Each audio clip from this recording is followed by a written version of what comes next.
জন আকাঙ্ক্ষা পূরণে প্রতিশ্রুতি নয়, বাস্তবায়নে বিশ্বাসী বিএনপি, বললেন তারেক রহমান। প্রযুক্তি নির্ভর যুব সমাজ গড়ার তাগিদ। দেশে বিদেশে ব্যাপক হারে আমাদের দেশের মানুষের জন্য কর্মসংস্থান সৃষ্টি এবং নিরাপদ কর্ম পরিবেশ নিশ্চিত করা হচ্ছে আমাদের আগামী দিনের রাজনীতি। ফেব্রুয়ারিতে নির্বাচন হবে না, মন্তব্য নাসিরউদ্দিন পাটোয়ারির। জুলাই সনদে এক বিন্দু ছাড় নয়, বললেন নাহিদ ইসলাম। জুলাই সনদের যে প্রতিশ্রুতি, সেই সকল প্রতিশ্রুতি বাস্তবায়ন করেই আগামীর যে নির্বাচন, সেই নির্বাচনে আমরা অংশগ্রহণ করব।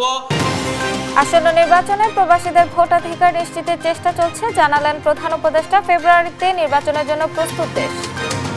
আমি নির্বাচন ঘোষণা করেছি, ফেব্রুয়ারি মাসে নির্বাচন হবে এবং তার মধ্যে একটা উল্লেখযোগ্য বিষয় হলো, সঙ্গে সঙ্গে আমার উল্লেখ করে দিয়েছি, প্রবাসীদের জন্য এবার ভোটাধিকার দিতে হবে, এবার তারা যেন ভোট দিতে পারে। প্রধানমন্ত্রীকে দেখাতে জুলাই জোর করে ভিডিও বার্তা নিয়েছিল ডিবি। ট্রাইব্যুনালের তদন্ত সংস্থার উপদেষ্টা আসিফ মাহমুদ। স্বাস্থ্যখাত সংস্কারের 3 দফা দাবিতে বরিশালে 16 দিন ধরে চলছে ব্লকেট। উপস্থিত থেকে আশ্বাস দিতে হবে স্বাস্থ্য উপদেষ্টাকে। গাজীপুরে 10 বিঘা জমি জুড়ে 100 ফুট উঁচু ময়লার স্তূপ। সিটি কর্পোরেশনের পরিকল্পনাহীনতা ও অব্যবস্থাপনায় ভোগান্তি। এবং এএফসি চ্যালেঞ্জ কাপের মূল পর্বের স্বপ্ন ভাঙলা আবাহনীর। কিরগিজস্তানের ক্লাব মোরাস ইউনাইটেডের কাছে 2-0 গোলে হার।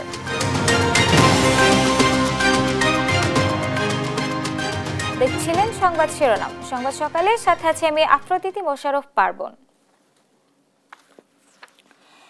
এবার বিস্তারিত। বিএনপির আগামী দিনের নীতি জনগণের জীবনমান উন্নয়নের নীতি, এমন মন্তব্য করেছেন বিএনপির ভারপ্রাপ্ত চেয়ারম্যান তারেক রহমান। বলেন, জনগণের আকাঙ্ক্ষা পূরণে প্রতিশ্রুতি নয়, বাস্তবায়নে বিশ্বাস করে বিএনপি, আর এ নিয়েই কাজ করছে দলটি। সাইফুল রিপনের প্রতিবেদন। আন্তর্জাতিক যুব দিবস উপলক্ষে বাংলাদেশ চীন মৈত্রী সম্মেলন কেন্দ্রে আলোচনা সভার আয়োজন করে জাতীয়তাবাদী ছাত্র দল, যুব দল ও স্বেচ্ছাসেবক দল। ভিন্ন দেশের রাজনৈতিক চর্চা বাদ দিয়ে বাংলাদেশপন্থী রাজনীতির চর্চা নিশ্চিতে উদ্যোগী হতে রাজনৈতিক দলগুলোর প্রতি আহ্বান জানান আমন্ত্রিত বক্তারা। গণতান্ত্রিক আন্দোলনে প্রতীক্ষিত পরীক্ষিত মানুষগুলোকে সামনে নিয়ে আন্দোলনে এগিয়ে যাওয়া। যতক্ষণ আপনারা এটা না করতে পারছেন, বাংলাদেশের বয়ান বাংলাদেশের হাতে থাকবে না। আপনার বাবা যেভাবে সংকটে সম্ভাবনায় স্বনির্ভর বাংলাদেশ করেছে, আপনিও এই জুলাই পরবর্তী সময়ে অস্থির রাজনীতিতে এমন একটা বাংলাদেশ, এবং স্বাভাবিক মানুষ, সব মানুষ বলবে আমি এমন একটা বাংলাদেশ চেয়েছিলাম, তারেক রহমান, এমন একটা বাংলাদেশই আমি চেয়েছিলাম। এই ভোট নিয়ে এখন যারা ষড়যন্ত্র করছে, তারা একটু সাবধানে পথ চলা উচিত, তাদের রাজনৈতিক পদক্ষেপ নেওয়া উচিত। জনগণ থেকে, যুব সমাজ থেকে কিন্তু আপনারা বিচ্ছিন্ন হয়ে যাবেন। জনগণের মন জয় করতে নেতাকর্মীদের নির্দেশনা দিয়ে বিএনপি মহাসচিব মির্জা ফখরুল ইসলাম আলমগীর বলেন, বিএনপিকে অপবাদ দিয়ে খাটো করার ষড়যন্ত্র চলছে। অনেকে অনেক কথা বলতে থাকুন। আমাদের নেতার দূরদৃষ্টির কারণে, তার প্রজ্ঞাময় রাজনীতির কারণে তিনি কিন্তু 2026-এর ফেব্রুয়ারি মাসে নির্বাচনটাকে নিয়ে এসেছেন। তার কাজটা তিনি করেছেন, তাই না? তার কাজটা তিনি করেছেন। এখন আমাদের কাজ হচ্ছে এই নির্বাচনটা যেন সুষ্ঠুভাবে সম্পাদিত হয়, আমরা যেন এটাকে সুষ্ঠুভাবে শেষ করতে পারি। আমাদের দিকে আঙুল তুলে কেউ যেন দেখিয়ে বলতে না পারে যে আমরা ওই আওয়ামী লীগের মতো জোর করে নিয়ে গেছি, এটা যেন কেউ বলতে না পারে। দলের ভারপ্রাপ্ত চেয়ারম্যান তারেক রহমান বলেন, প্রযুক্তি নির্ভর বিশ্বে প্রতিযোগিতায় টিকে থাকতে তরুণ প্রজন্মকে প্রযুক্তি জ্ঞানে প্রস্তুত হতে হবে। তার জন্য জনরায় পেলে সব ধরনের উদ্যোগ নেবে বিএনপি। প্রযুক্তি নির্ভর দক্ষতার বিকল্প নেই। দেশে বিদেশের যে চলমান বাস্তবতা আমরা উপলব্ধি করছি, দেশে বিদেশে ব্যাপক হারে আমাদের দেশের মানুষের জন্য কর্মসংস্থান সৃষ্টি এবং নিরাপদ কর্ম পরিবেশ নিশ্চিত করা হচ্ছে আমাদের আগামী দিনের রাজনীতি। বলেন, শুধু প্রতিশ্রুতি নয়, প্রতিশ্রুতি বাস্তবায়নের রাজনীতিতে বিশ্বাস করে বিএনপি। বিএনপি বিশ্বাস করে প্রতিশ্রুতির বাস্তবায়ন, এবং এই কারণেই কিন্তু বিএনপি প্রত্যেকটা সেক্টরে যেই পরিকল্পনাগুলো আপনাদের সামনে তুলে ধরলাম, এই পরিকল্পনাগুলো কিভাবে বাস্তবায়ন করা যায় সেটার জন্য আমাদের একটা প্ল্যানিং আমরা তৈরি করছি। দেশবাসীর সমর্থন চেয়ে তারেক রহমান বলেন, আগামী নির্বাচনে ধানের শীষে ভোট দিন, দেশ গড়ার সুযোগ দিন। ভোট দিলে ধানের শীষে দেশ গড়ব মিলেমিশে। সাইফুল রিপন, দেশ টিভি, ঢাকা। বাংলাদেশ। জুলাই সনদের ক্ষেত্রে সরকারকে এক বিন্দুও ছাড় দেবেন না বলে জানিয়েছেন জাতীয় নাগরিক পার্টি এনসিপির আহ্বায়ক নাহিদ ইসলাম।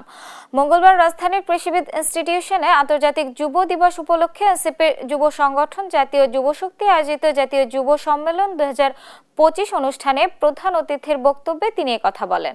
আর দলটির মুখ্য সংগঠক নাসিরউদ্দিন পাটোয়ারি আগামী বছরের ফেব্রুয়ারি মাসে নির্বাচনের তীব্র বিরোধিতা করেন। বিস্তারিত মাকদুর আমিতের রিপোর্টে।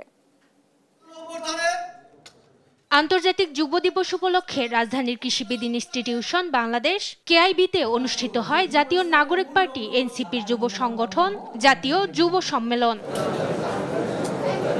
যুব শক্তির আহ্বায়ক অ্যাডভোকেট মোহাম্মদ তারিকুল ইসলামের সভাপতিত্বে সম্মেলনে প্রধান অতিথি হিসেবে উপস্থিত ছিলেন এনসিপির আহ্বায়ক নাহিদ ইসলাম।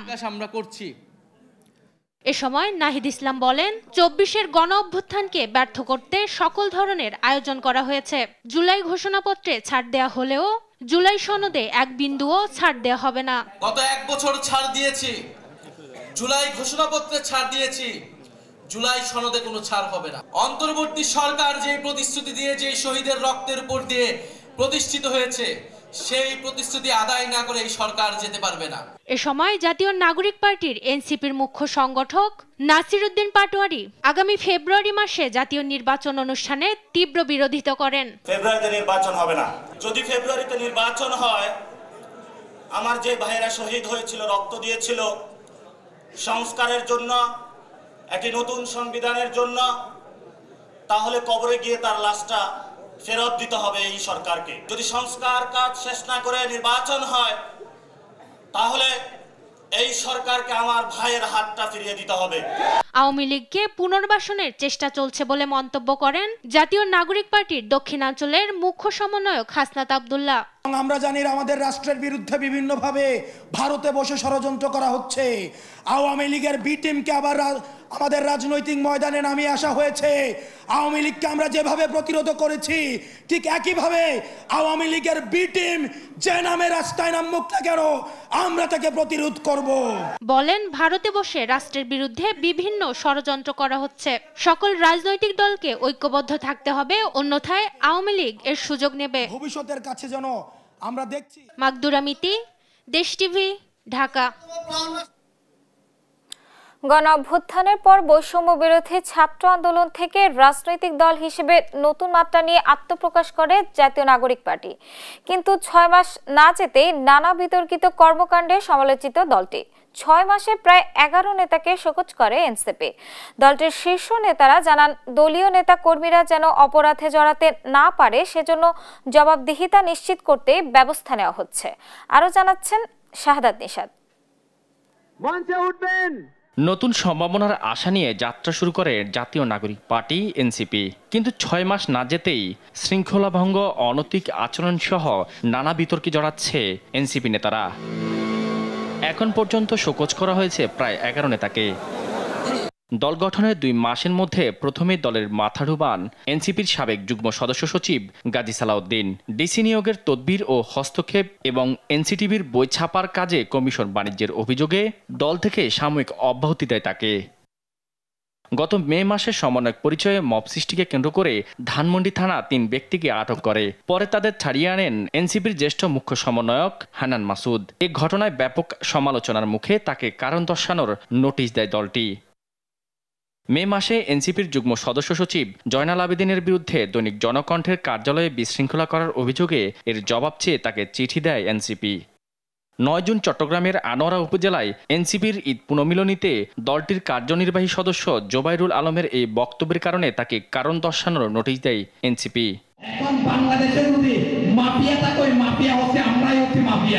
এদিকে অনৈতিক আচরণের অভিযোগে গত 17 জুন এনসিপির যুগ্ম আহ্বায়ক সারওয়ার তুষারকে কারণ দর্শানোর নোটিশ দেয়। লিখিত বক্তব্যে বিষয়টি নিষ্পত্তি না হওয়া পর্যন্ত তাকে দলের সব সাংগঠনিক কার্যক্রম থেকে বিরত থাকতে বলা হয়। তুষার ব্যাখ্যা দিলেও এখনো তাকে নিয়ে একের পর এক হেনস্থার অভিযোগ তুলে যাচ্ছেন নীলা ইসরাফিল নামে এক নারী। যেসব নগ্ন জিনিস আমার কাছে আছে সেগুলো আমি প্রকাশ করতে বাধ্য হব। এছাড়া দলের এক নেতাকে মারধরের ঘটনায় রাজশাহী জেলা যুগ্ম সমন্বয়ক নাহিদুল ইসলামকে ২৭ জুন দল থেকে সাময়িক অব্যাহতি দেওয়া হয়। এছাড়া বৈষম্য বিরোধী ছাত্র আন্দোলনের সদস্য সচিব মাসুম বিল্লাহকে কুপিয়ে জখমের ঘটনায় ২৫ জুন এনসিপির মাদারীপুর জেলা ও সদর উপজেলার সমন্বয় কমিটিও স্থগিত করা হয়। পাশাপাশি মাদারীপুর জেলা কমিটির ২ নেতাকে সব পদ থেকে বহিষ্কারও করেছে এনসিপি। এদিকে জাতীয় নাগরিক পার্টির চট্টগ্রাম নগরের যুগ্ম সমন্বয়কারী নিজামুদ্দিনের চাঁদা চাওয়ার ভিডিও ছড়িয়ে পড়ার পর তাকে কারণ দর্শানোর চিঠি দিয়েছে দলটি। সবচেয়ে আলোচিত ঘটনা শীর্ষ ৫ নেতাকে শোকজ। জুলাই গণঅভ্যুত্থানের প্রথম বর্ষপূর্তিতে অনুপস্থিত থেকে গেল ৫ আগস্ট কক্সবাজার সফরে যাওয়ার ঘটনায় জাতীয় নাগরিক পার্টির মুখ্য সমন্বয়ক নাসির উদ্দিন পাটোয়ারি, দক্ষিণাঞ্চলের মুখ্য সংগঠক হাসনাত আবদুল্লাহ, উত্তরাঞ্চলের মুখ্য সংগঠক সার্জিস আলম, জ্যেষ্ঠ যুগ্ম সদস্য সচিব ডাক্তার তাসনিম জারা ও যুগ্ম আহ্বায়ক খালেদ সাইফুল্লাহকে কারণ দর্শানোর নোটিশ দেয় দলটি।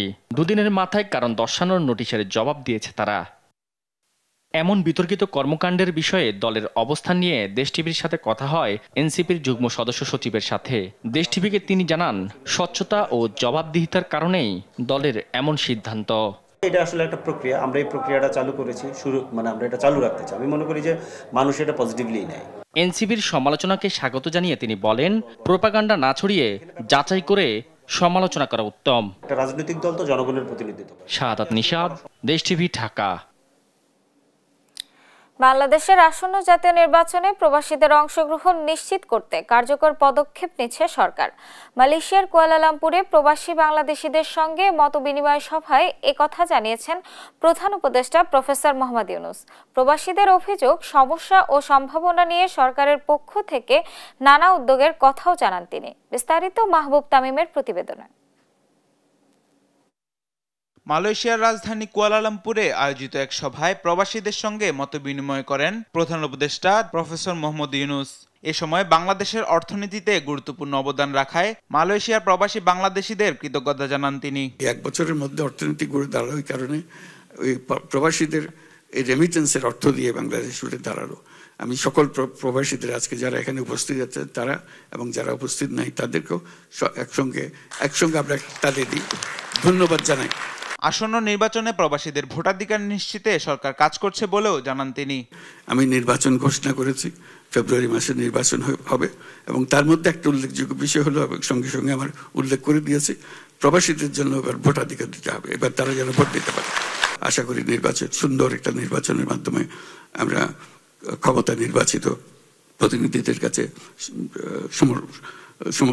সমর্পণ করতে পারবো। সভায় দেয়া বক্তব্যে প্রবাসীদের অভিযোগ, সমস্যা ও সম্ভাবনা নিয়ে সরকারের পক্ষ থেকে নানা উদ্যোগ নেওয়া হচ্ছে বলেও জানান প্রধান উপদেষ্টা। এবং অভিযোগের কোনো শেষ নেই এবং ন্যায্যতেই অনেক অভিযোগ এবং বিশৃঙ্খলা কাজের চেষ্টা করেছি, যেগুলো সুশৃঙ্খল করা যায় কিনা। মালয়েশিয়া একটা এখন জটিল একটা পরিস্থিতির মধ্যে ছিল, আমরা যখন এসেছি এই জটিলতার থেকে আমরা মুক্ত করছি, যাতে সবাই যে সহজভাবে এখানে ঢুকতে পারে। সভায় দূতাবাসের জনবল বাড়ানো, বাংলাদেশি শিক্ষার্থীদের গ্র্যাজুয়েট প্লাস ভিসা, যারা অনিয়মিত হয়ে গেছেন তাদের নিয়মিতকরণ, বাণিজ্য ও শিল্প ক্ষেত্রে সহযোগিতার বিষয়ে মালয়েশিয়ার কর্তৃপক্ষের সঙ্গে আলোচনা হয়েছে বলে জানান প্রবাসী কল্যাণ ও বৈদেশিক কর্মসংস্থান বিষয়ক উপদেষ্টা। ৮,০০০ সামথিং এর থেকে আবার কেউ আপনার মালয়েশিয়ায় চলে আসছে ৯৫ জন, আর ১০০ জনের মতো বিভিন্ন দেশে চলে গেছে। বাকি যারা আছে ওনাদের প্রসেস শুরু হয়েছে। এই মাসে প্রথম আমরা ইয়েটা পেয়েছি, রিকোয়ারমেন্টটা পেয়েছি অল্প সংখ্যক, কিন্তু এটা আমাদের এই ৩১শে ডিসেম্বরের মধ্যে ওনারা যতজন যেতে চায় ততজন আসতে পারবে। মাহবুব তামিম, নিউজ ডেস্ক, দেশ টিভি। আসন্ন ত্রয়োদশ জাতীয় সংসদ নির্বাচনে ভোটার সংখ্যা ১২,৭৩,৭৫২ জন হতে পারে বলে জানিয়েছে নির্বাচন কমিশন। এছাড়াও আগামী সংসদ নির্বাচনের সম্ভাব্য ভোট কেন্দ্রের সংখ্যা ৪৫,০৯৮টি, আর ভোট কক্ষ থাকবে ২,৮০,৫৬৪টি, আর ভোট গ্রহণ কর্মকর্তা হিসেবে দায়িত্ব পালন করবেন ৯,৩১,১৩১ জন। আসন্ন নির্বাচন সামনে রেখে ভোট গ্রহণ কর্মকর্তাদের প্রশিক্ষণ দেওয়া হবে। এদিকে ইসি জানিয়েছে, আসন্ন নির্বাচন পর্যবেক্ষণে দেশীয় ৩১৮টি প্রতিষ্ঠান নির্ধারিত সময়ে আবেদন করেছে। এছাড়া পরে আবেদন করে আরও ১৩ পর্যবেক্ষক সংস্থা।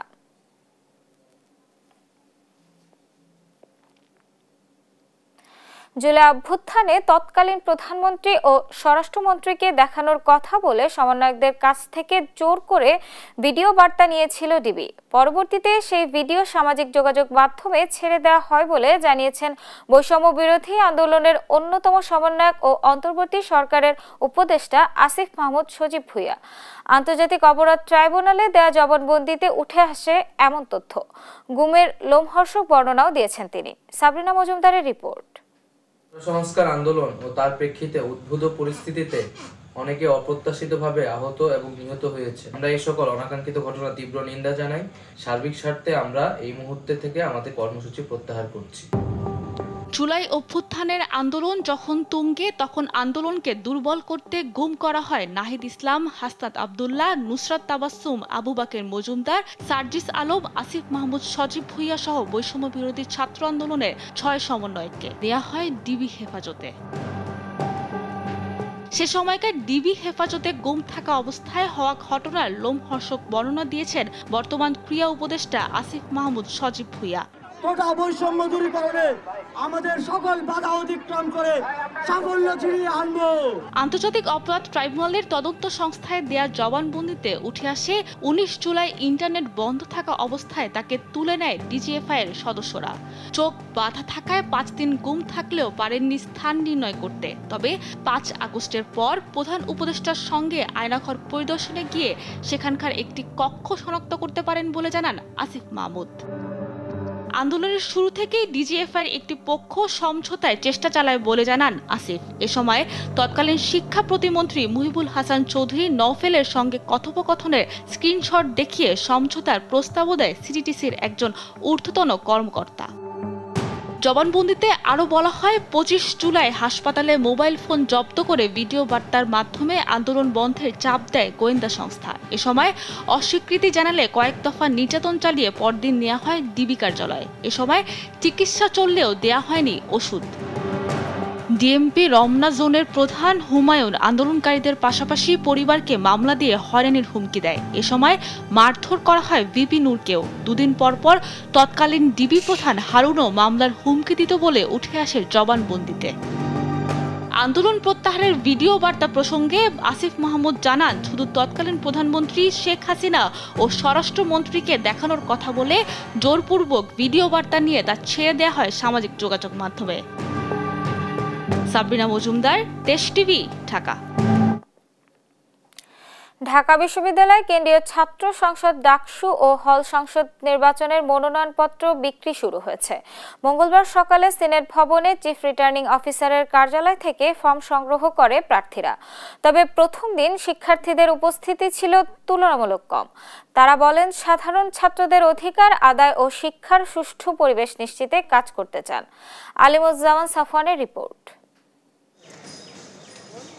6 বছর পর দরজায় কড়া নাড়ছে ঢাকা বিশ্ববিদ্যালয় শিক্ষার্থীদের বহুলকাঙ্ক্ষিত ডাকসু ও হল সংসদ নির্বাচন। একে ঘিরে প্রার্থিতা নিয়ে ক্যাম্পাস জুড়ে চলছে নানা আলোচনা।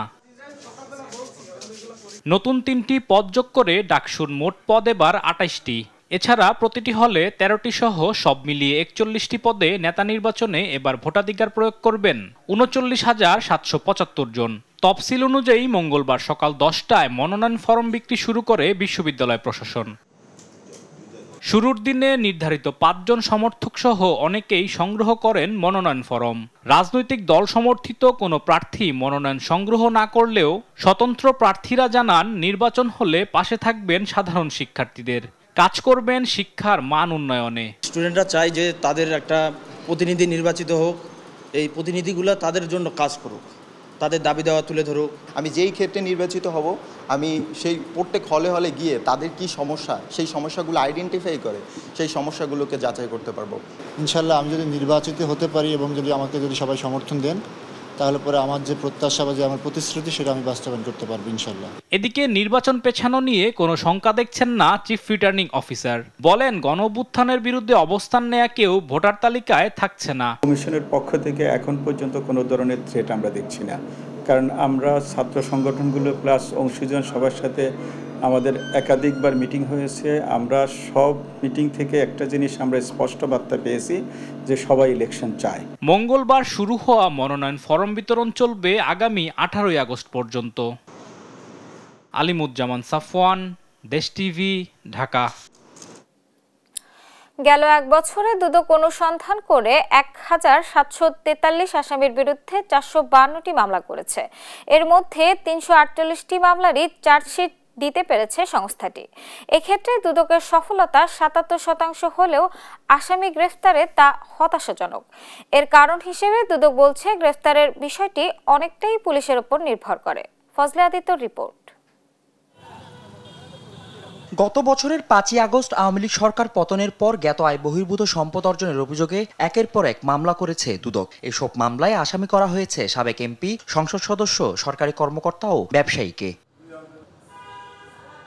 এই এক বছরে দুদকে জমা পড়া অভিযোগ অনুসন্ধান করে মামলা হয়েছে 452টি। এর 348টিতে চার্জশিট দিয়েছে দুদক। অনুসন্ধানের সিদ্ধান্ত নিয়েছে 845টি।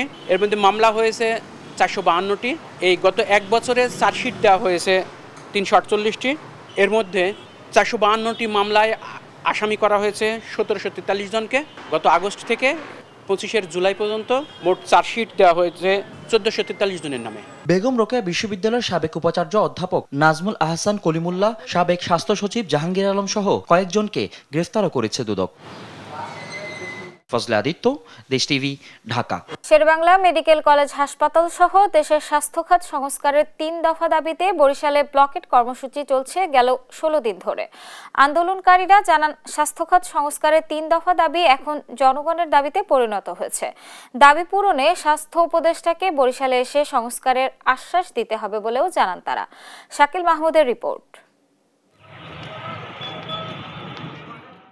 বরিশাল শেরেবাংলা মেডিকেল কলেজ হাসপাতাল সহ সারা দেশের স্বাস্থ্য খাতের দীর্ঘদিনের অনিয়ম, অব্যবস্থাপনা ও সেবার অবনতির বিরুদ্ধে তীব্র আন্দোলন চলছে গেল 16 দিন ধরে। প্রথম 10 দিন নানা প্রতিবাদ কর্মসূচি থাকলেও গেল 6 দিন ধরে নগরীর কেন্দ্রীয় নথুল্লাবাদ বাস টার্মিনালের সামনে ঢাকা বরিশাল মহাসড়ক অবরোধ করে চলছে ব্লকেট কর্মসূচি।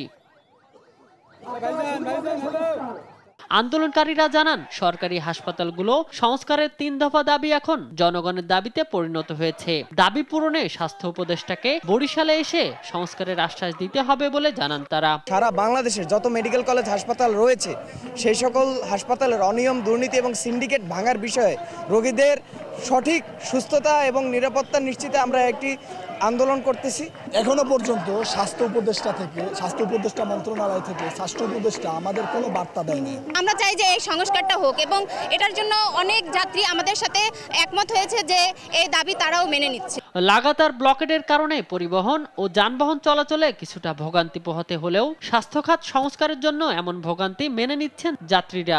এই ভোগান্তি আমাদের বৃহত্তম স্বার্থ না, সংস্কার হোক স্বাস্থ্য খাত, বিভিন্ন খাত, আমরা উপকৃত হব। চিকিৎসা ব্যবস্থা যে অবস্থা চলতে আছে এর দাবি সবার জন্যই সমান হবে, এর কষ্ট হইলেও কিছু করার নাই। এমন পরিস্থিতিতে গেল সোমবার সংবাদ সম্মেলন করে হাসপাতাল পরিচালক জানান, উপদেষ্টাদের সঙ্গে যোগাযোগ হয়েছে, দাবিগুলো পূরণে কিছুটা সময় লাগবে। ম্যান পাওয়ার, তারপরে ডক্টর, স্পেশালিস্ট ডক্টর, এগুলো ওনারা আস্তে আস্তে দিবেন, এটা ওনারা অ্যাসিওর করেছেন। এটা ন্যাশনাল প্রসেসের ব্যাপার, সময় সাপেক্ষ।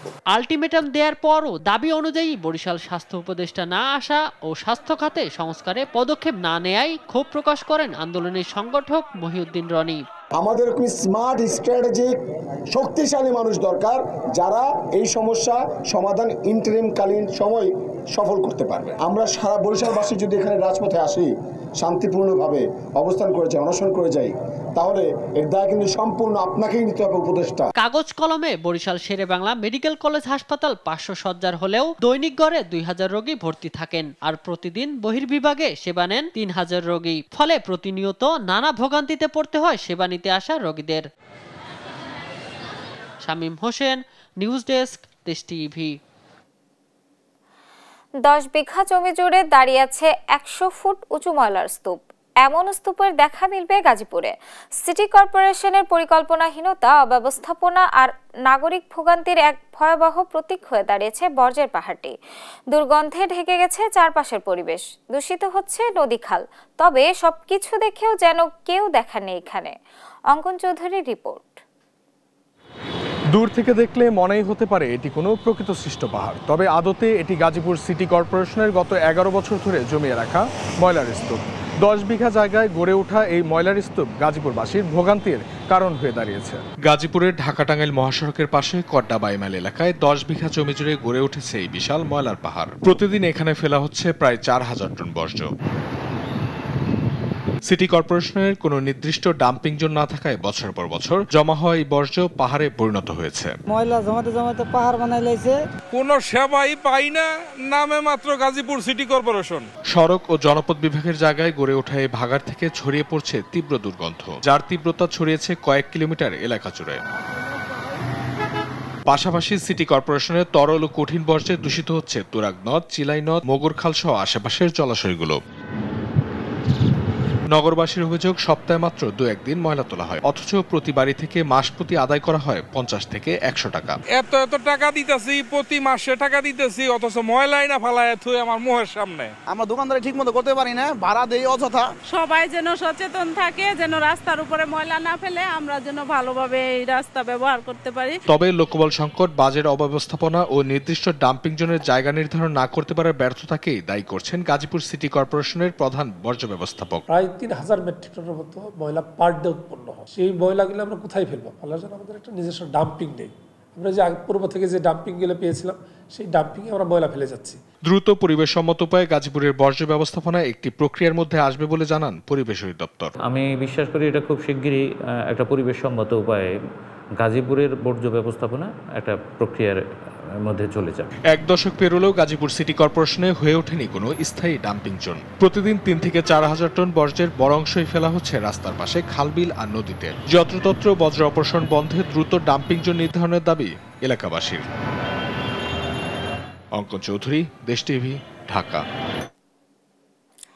টানা কয়েকদিনের বৃষ্টিতে ময়মনসিংহের গৌরীপুরে তলিয়ে গেছে কৃষকের শত শত একর জমির ফসল। এতে দিশেহারা হয়ে পড়েছেন তারা। কৃষকদের অভিযোগ, পানি প্রবাহের খালটি দখল দূষণে সংকুচিত হয়ে পড়ার কারণে কয়েক বছর ধরে তাদের এই ফসলহানি হচ্ছে। আর ক্ষতিগ্রস্ত কৃষকদের সহযোগিতার পাশাপাশি খালটি সংস্কারে উদ্যোগের কথা জানিয়েছে কর্তৃপক্ষ। ইলিয়াস আহমেদের রিপোর্ট, জানাচ্ছেন এইচ হিমেল। যেদিকেই চোখ যায় শুধু পানি আর পানি। এটি ময়মনসিংহের গৌরীপুর উপজেলার শীতলা ইউনিয়নে বেড়াবিলের চিত্র।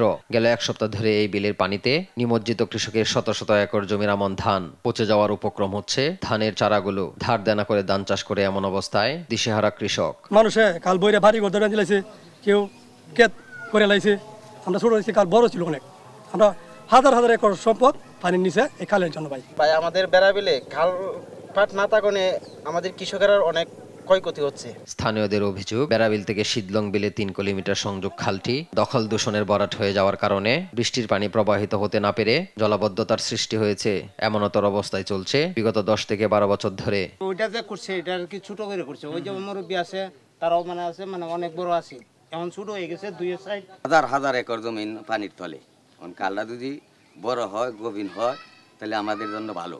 ছোট কালটা দেখতেছি যতটুকু আছে, আরো 2 আছেন 2 পাশে দিয়ে, এই কালটা যেন আবার নতুন করে খনন করা হয়। কৃষি বিভাগের দাবি, কৃষকের 15 থেকে 20 হেক্টর জমির ফসল পানিতে তলিয়ে আছে। ক্ষতি নিরূপণ করে নেওয়া হবে প্রয়োজনীয় ব্যবস্থা। এই বৃষ্টিপাতের কারণে এই বেড়াবিলে পানি জমেছে এবং 15 থেকে 20 হেক্টরের মতো জমি আমাদের নিমজ্জিত হয়েছে। আমরা ক্ষতির পরিমাণ নিরূপণ করে আমাদের উদ্বোধন কর্তৃপক্ষকে জানাবো। যদি উদ্বোধন কর্তৃপক্ষ থেকে কোনো সহায়তা আমরা পাই, তাহলে আমরা সেটা কৃষকদের মাঝে পৌঁছিয়ে দেব। আর পানি উন্নয়ন বোর্ডের কর্মকর্তা জানান, আবেদনের প্রেক্ষিতে গুরুত্ব দিয়ে খনন করা হবে খাল।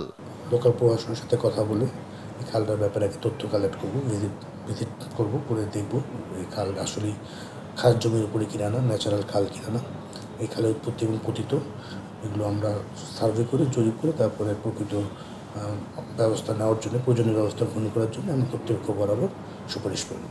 খালটি খননের দ্রুত উদ্যোগ নিলে কৃষকের ফসল রক্ষার পাশাপাশি বৃদ্ধি পাবে মাছ ও জীববৈচিত্র্য। এইচ হিমেল, নিউজ ডেস্ক, দেশ টিভি।